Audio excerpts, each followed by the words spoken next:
सरकार। 1 2 3 4 नियुक्ति हमको दे सरकार। हैं, ये गुजारिश करते हैं, अनुरोध करते हैं, रिक्वेस्ट करते हैं कि अब हमें न्याय दे दीजिए, अब हमें विद्यालय पहुंचा दीजिए। तो मैं माननीय मुख्यमंत्री जी से कहना चाहता हूं कि आप मुझे जल्द से जल्द न्याय दें। तो हम लोग चयनित हैं सारे मानकों पर खरे उतरकर, फिर भी हमें नियुक्ति क्यों नहीं दी जा रही?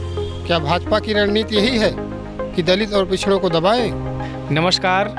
आज हमारे धरने को, जो कि धरना चल रहा है 69,000 शिक्षक भर्ती का, 6800 चयनित अभ्यर्थियों का आज 89 दिन हो गए हैं। 89 डेज 8 और 9 सुनने में और सुनाने में एक संख्या लग सकती हो, लेकिन अगर आप एहसास करिए कि 79 दिन लगातार 3 महीने इस इको गार्डन जैसे घोषित जेल में बैठना और अपनी बात को सरकार तक पहुंचाने का प्रयास करना, जबकि बहुत मुश्किल हालात रहे पिछले 3 महीने में, इस बात के साक्षी आप भी हैं और आप भी जानते हैं इस बात को, कितनी गर्मी और कितनी धूप को हमने सहते हुए यहाँ तक आए हैं और अपनी बात को मुख्यमंत्री तक, शिक्षा मंत्री तक पहुँचाने का प्रयास किया है कि सर हम आपके ही लोग हैं, हम चयनित लोग हैं, हम बेसिक का पार्ट हैं। ऐसे अधिकारी बोलते हैं हम लोगों को जब जाते हैं उनके पास, आप तो बेसिक का हिस्सा हैं, क्यों परेशान है? हमने आपको चयनित किया है, आपको नौकरी देंगे। लेकिन मैं ये पूछना चाहता हूँ, हमारे सब साथी पूछना चाहते हैं, ये जो 6800 में चयनित लोग हैं वो पूछना चाहते हैं, हमारी माएँ पूछती हैं, हमारा परिवार, हमारा घर, हमारा समाज पूछता है कि आपको विद्यालय कब मिलेगा, नियुक्ति कब मिलेगी, कब आपके लिए पेमेंट की सौगात आएगी। इन सब क्वेश्चनों को लेकर जब हम घर पे जाते हैं तो अपने आप को फेस नहीं कर पाते हैं। सच्चाई ये है कि हम चयनित ज़रूर हैं, हमारे पीछे लगा हुआ है कि चयनित अभ्यर्थी, लेकिन चयनित हो जाना हमारा न्याय नहीं है सर। हमारा न्याय ये है कि हम विद्यालय में जाएं, बच्चों को पढ़ाएं, उनका भविष्य तैयार करें, अपना भविष्य में तैयार करें और अपने समाज को तैयार करें। ये हमारी चाहत थी और ये हमारा सपना है। मुख्यमंत्री जी, अगर आप तक हमारी बात पहुंच सके तो हम उम्मीद करते हैं आपसे कि हम बहुत संघर्ष कर चुके हैं। चुनाव से पहले 8 महीने और चुनाव के बाद अब ये 3 महीना लगातार हमारा संघर्ष हो गया है। अब आपसे उम्मीद करते हैं, ये गुजारिश करते हैं, अनुरोध करते हैं, रिक्वेस्ट करते हैं कि अब हमें न्याय दे दीजिए, अब हमें विद्यालय पहुंचा दीजिए। हमारा स्थान इको गार्डन नहीं है, हमारा काम धरना देना नहीं है, हमारा स्थान विद्यालय है और हमारा काम बच्चों को पढ़ाना है।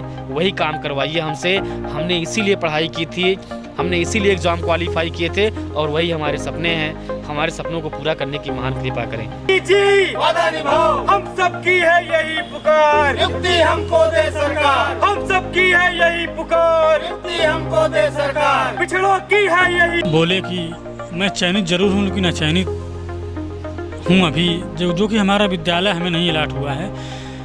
जैसा इन्होंने कहा कि मैं चयनित हूं, मुझे तो आज तक ये नहीं लगा कि मैं चयनित भी हूं, क्योंकि 8 महीने संघर्ष मेरा 8 महीने चुनाव के पहले रहा और जहाँ थे वहीं आज भी हैं। तो मुझे ऐसा कभी भी फील नहीं हुआ कि मैं चयनित हूँ। मैं अपने माननीय मुख्यमंत्री, जो कि न्यायप्रिय मुख्यमंत्री माने जाते हैं पूरे देश के, माननीय श्री योगी आदित्यनाथ जी, मैं उनसे रिक्वेस्ट करना चाहता हूँ, सर प्लीज़ हमारी बात अगर इस चैनल के माध्यम से आपके कानों तक पहुँचेगी तो प्लीज़ हमारी बात को समझें और हमें न्याय देने की कृपा करें। क्योंकि हमारे सारे उम्मीदें हैं, मम्मी पापा हैं, बहन हैं, पत्नियां हैं, पत्नी हैं, हमारी बच्चे हैं, बहुत ज़्यादा उम्मीद करते हैं कि हमारा पति, हमारा लड़का, हमारा बेटा नियुक्ति पाएगा तो हमारी जो उम्मीदें, सपने हैं उसको साकार होगा। तो मैं माननीय मुख्यमंत्री जी से कहना चाहता हूं कि आप मुझे जल्द से जल्द न्याय दें। नियुक्ति हमको दे सरकार। युवाओं की है यही पुकार, नियुक्ति हमको दे सरकार। युवाओं की है यही पुकार, नियुक्ति हमको दे सरकार। नमस्कार साथियों, मैं रामदयाल, जनपद चितपुर से। मैं ओबीसी के लोधी समाज से आता हूं और जो वर्तमान में हमारे बेसिक शिक्षा मंत्री संदीप सिंह जी हैं वो भी लोधी समाज से आते हैं। जब ये मंत्री बने थे तो हम लोगों को बहुत आशाएं थी कि जो हमें 6800 सीटें मिली हैं अब हमारे साथ न्याय हो जाएगा। लेकिन 90 दिन होने वाले हैं, यानी 3 महीने होने वाले हैं, लेकिन अभी तक हम लोगों को न्याय नहीं मिला। हम लोग बहुत उम्मीद लगाए थे कि हमें चुनाव बाद विद्यालय मिल जाएगा और हम भविष्य का निर्माण करेंगे, छोटे छोटे बच्चों नौनिहालों को विद्यालय में राष्ट्र के निर्माण हेतु पढ़ाएंगे और कुछ आगे करने के लिए उन्हें सिखाएंगे। लेकिन एक शिक्षक होने के नाते मैं आज भी इस इको गार्डन लखनऊ की धरती पे अपनी भर्ती के लिए, जबकि मैं चयनित हूँ, नियुक्ति के लिए आज मैं 3 महीने से बैठा हूँ।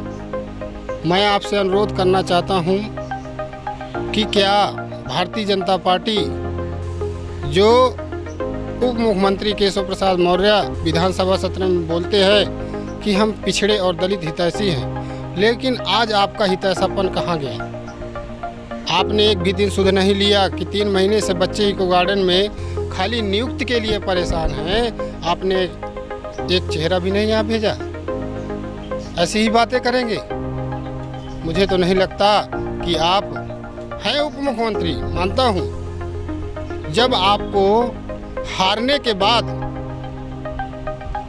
प्रदेश का दूसरा पद उप मुख्यमंत्री का मिल सकता है, तो हम लोग चयनित हैं सारे मानकों पर खरे उतरकर, फिर भी हमें नियुक्ति क्यों नहीं दी जा रही?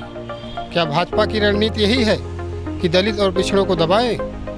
अतः मैं योगी आदित्यनाथ जी आपसे अनुरोध करना चाहता हूं कि हम लोगों को सुने और हमारे नियुक्ति का मार्ग प्रशस्त करें। धन्यवाद।